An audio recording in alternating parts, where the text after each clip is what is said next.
Hola chicos, ¿cómo están? Bueno, hoy vamos a seguir trabajando con respecto a la sinfonía. Vamos a trabajar sobre el tercer movimiento. Em, Esta vez va a ser solamente acerca del tercero, que es más cortito, así que vamos a hacer algunos detalles específicos al respecto, pero para que no se atoren demasiado con las cosas que tienen por hacer. Bien, es importante saber que es un minueto. Si se dan cuenta, tiene un trío. Generalmente los minuetos llevan un trío y hay que saber bien de dónde proviene todo esto. Hay que saber cómo se solía tocar, cómo se toca, cuándo apareció, dónde, quién lo puso en la sinfonía. Bueno, que son detalles históricos que uno podría pensar que no afectan tanto a la hora de tocar, pero dan una idea interpretativa de qué es lo que tenemos que hacer. Como siempre les digo, uno no tiene que ir al ensayo simplemente a leer porque ve que es algo fácil, sino tenemos que tener una idea un poco más clara de qué es lo que vamos a tocar. Ello nos va a hacer definir arcos, definir digitaciones, tempos, acentos, articulación, bueno, en fin, todo lo que siempre hablamos. Por eso es tan importante saber. El minueto lleva el nombre de lo que era una danza. Es decir, no apareció primero la obra musical y después la danza, sino al revés. La danza se llama minueto y era principalmente con carácter binario, que quiere decir que el trío no existía, es decir, que simplemente se repetía todo.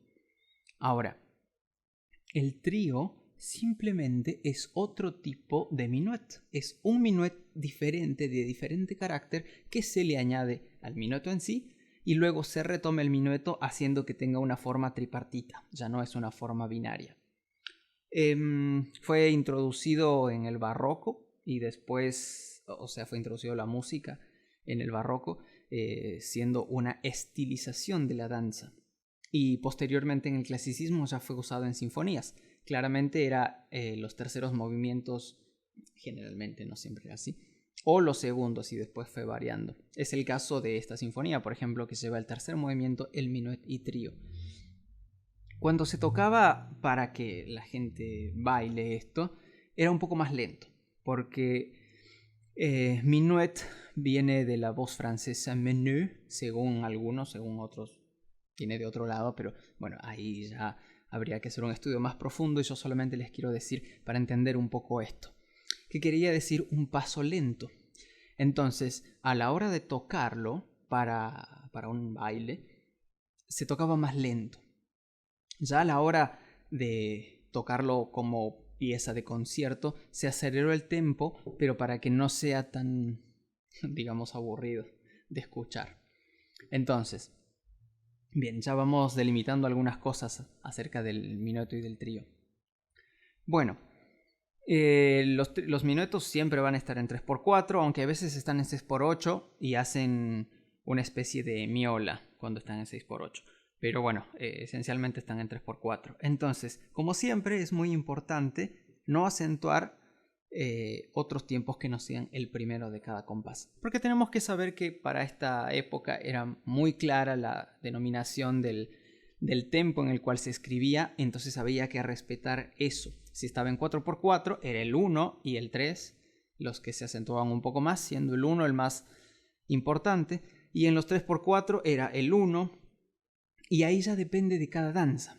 Por ejemplo, hay diferencia entre minuet, vals, mazurca, que todas están escritas en 3x4 o en 6x8, yendo al caso, pero cada una de ellas se acentúa de forma diferente. Esa es la clave. Después lo podemos abordar con mayor profundidad. Pero bueno, entonces, misma tonalidad. En esto hay diferentes formas de encarar los arcos. También vamos a hablar luego de la digitación. El arco que tengo, que yo les puse, que es todo como viene, tiene ciertas ventajas y desventajas. Comúnmente las danzas que están escritas en 3 se suelen tocar un arco tirando y los otros dos empujando, siendo entonces siempre el primer tempo va a quedar en tirando. ¿Sí? Que es diferente. Ahora, ¿cuál es la diferencia sustancial de esto? Que si queremos acentuar absolutamente todos los primeros tempos de cada compás, tenemos que usar el arco, uno tirando, dos empujando. Entonces, de alguna forma u otra, siempre vamos a acentuar un poco más. Y es lo que en realidad tenemos que hacer al usar este determinado arco. Ahora, ¿por qué yo elegí este otro? Por la musicalidad.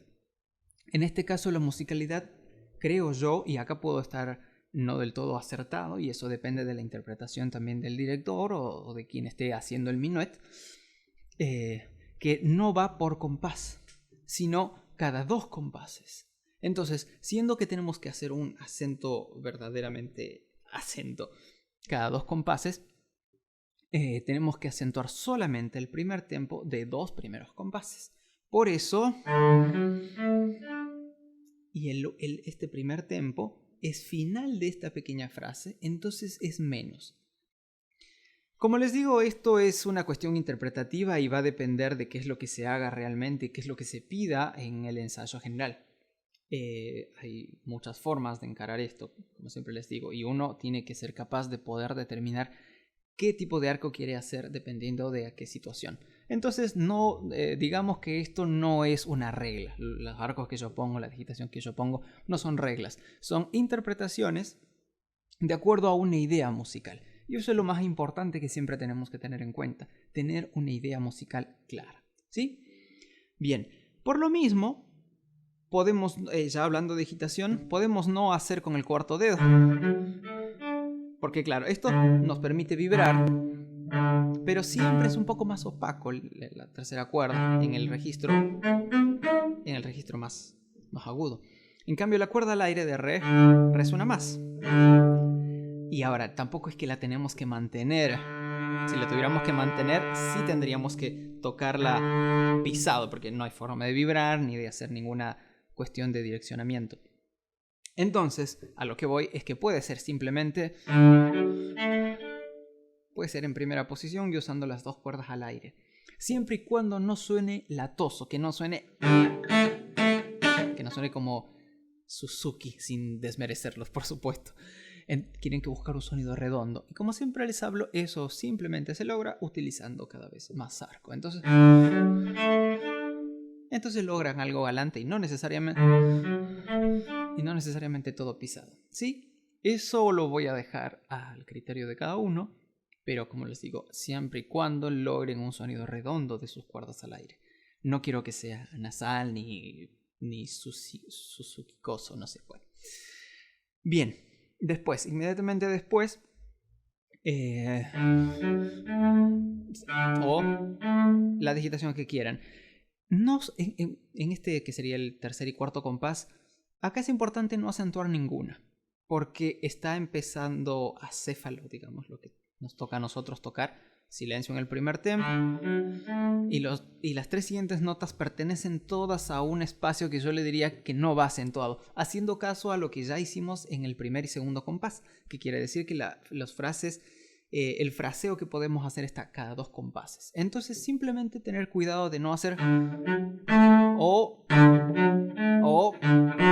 eso sería lo peor, ¿sí? Sobre todo en minuetos. Tienen que saber, además, retomando un poco el carácter del minuet, que todas estas danzas, cuando fueron estilizadas, eran cortesanas. Entonces, tienen que poder imaginarse tocar para eso. No pueden estar tocando...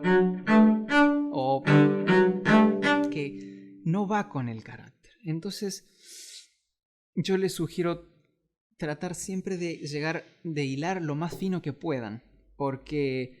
En este tipo de composiciones, en las clásicas, Mozart, Haydn, ya cuando estudien los conciertos de Haydn se van a dar cuenta que no es simplemente tocar las notas, puede ser algo muy sencillo, pero si está mal tocado, es tal vez ya grotesco y no acompaña la galantería típica del clasicismo. ¿Sí? Bueno, después... lo siguiente que aparece, que es la blanca con punto ligada a la negra, siempre respetar los tempos que están escritos, no hacer ni más ni menos y conducir un poquito de vibrato. Y pueden terminar tranquilos, no necesariamente que termine exactamente así con esto, ¿sí? Bien, y lo último para terminar esta frase es un final de frase típico. Entonces... Ahora, podemos elegir acentuar un cachito el re del último compás o no, hacer más plano para retomar la repetición, para retomar la frase, ¿sí? Pero siempre muy galante. Lo podemos llevar un poco hacia el primer tiempo del último compás, pero que sea apenas un cachito más ágil o un poquito más sonoro, pero no acentuado. Cuando yo hable de acentos en estos casos, en estas danzas, no es tanto un acento, sino porque un acento sería hacerlo bastante más brusco, fuerte. Y en este caso no, es simplemente un cachito más sonoro. Es imagínense que tienen que decirle siempre al que está bailando que este es el primer tempo. Esa es la idea. Entonces, con una pequeña diferencia de sonido, de vibrato, de cualquier recurso que ustedes puedan usar, es darle importancia a ese uno. Y no es más que eso. Bueno, en lo que sigue, que luego cambia la clave, va. También puede ser así en primera posición. También puede ser. ¿Sí? Bien, lo que sea. Siempre mantener esta idea musical. Busquen que la primera sea redonda. Y no necesariamente por ello articulada de más al comienzo. No es esto. Sino... ¿sí? Do sostenido. Y eso siempre con más arco. Entonces, tienen que probar ustedes, porque todos los arcos son diferentes, todos los chelos son diferentes, todos nuestros brazos son diferentes. Entonces, exactamente cómo hacer no les puedo decir, pero sí les puedo decir qué resultado tienen que lograr, que es redondo, que resuene, que quede resonando. Esa es la idea general de los bajos en el minueto. Después, cuando tienen las corcheas, para volver al tema, lo mismo, solo galante y sí un poco conducido.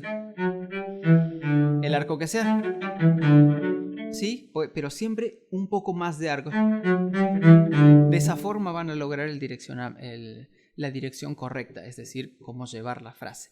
Ojo de no correr. En estos lugares se suele hacer que no suceda eso, siempre muy tranquilo.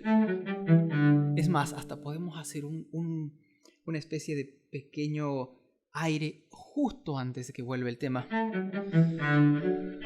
Como si respiraran ahí. ¿Se entiende? Con los arcos que sean, ¿no es cierto? Bien, el trío. Como les dije, es simplemente otro tipo de minuet.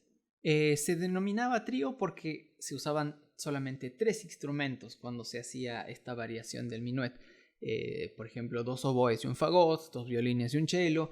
Por eso de ahí viene el nombre de trío, pero a nuestros días ha llegado, y al clasicismo llegó simplemente como la forma. Entonces ya no se habla de una diferencia específica de danza entre minueto y trío, simplemente es la forma en la que se compone.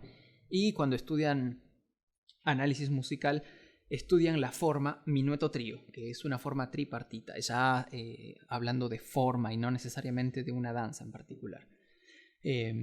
Bueno, los criterios son los mismos entonces que del minueto. Nunca hacer más, porque estarían acentuando un tempo que no es.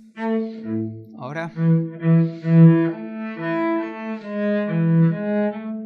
cuando tenemos ligado, sí más legato.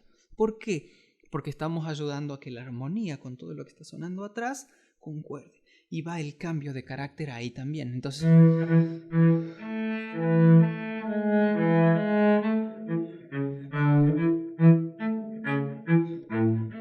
¿sí? Lo final es igual. Nunca y menos. ¿Sí? Ahí sí, casi que cuerda al aire. No. Si lo van a hacer, muy poquito arco y muy poco sonoro. El arco que yo les puse está hecho para que puedan diferenciar esa armonía que le da el la y el sol. Entonces, ahora, ¿sí? Eso es lo que se tiene que notar. ¿Sí? Y esa es toda la idea. Después, para revisar un poco los arcos que les puse en la segunda repetición del trío, que empieza empujando y después el sforzato. ¿Sí? El sforzato lo puse en otro arco para que tengan tiempo de hacer, para que tengan arco para hacer ese sforzato, es decir, que lo hagan de velocidad de arco, porque si no puede quedar un poco brusco eso. Simplemente por eso decidí, ¿sí? Y lo mismo, ¿sí? Todo muy galante, todo muy suave. No hay ángulos en este tipo de música, entonces con mucho cuidado. Después todo el resto es lo mismo, así que lo voy a dejar para que lo estudien ustedes. Pero como siempre les repito, van a hacer mucho trabajo, y no solamente para la orquesta, sino para su estudio en general, de hacerse muy detallistas con la articulación, con qué parte del arco voy a usar, con cuánta cantidad de sonido quiero tocar. Tienen que ser lo más detallistas posibles. Yo con esto les quiero dar una idea general de cómo trabajar el minueto y trío, que esas son las ideas generales, pero si tienen preguntas y dudas, como siempre, me las pueden hacer, o los vemos el viernes, como el último viernes que tuvimos una muy interesante clase. Así que, bueno, una última indicación que les dejo es que siempre, siempre, siempre el minuet y trío vuelve con una repetición, es decir, repite da capo el minueto. Por eso es una formación tripartita, ¿sí? Porque tiene 3 partes. Y generalmente, porque no siempre se hace, pero generalmente cuando se repite de nuevo el minueto, es decir, después de haber tocado el trío, ya no se hacen las repeticiones, ¿sí? Bueno, espero les haya sido útil y nos vemos la próxima.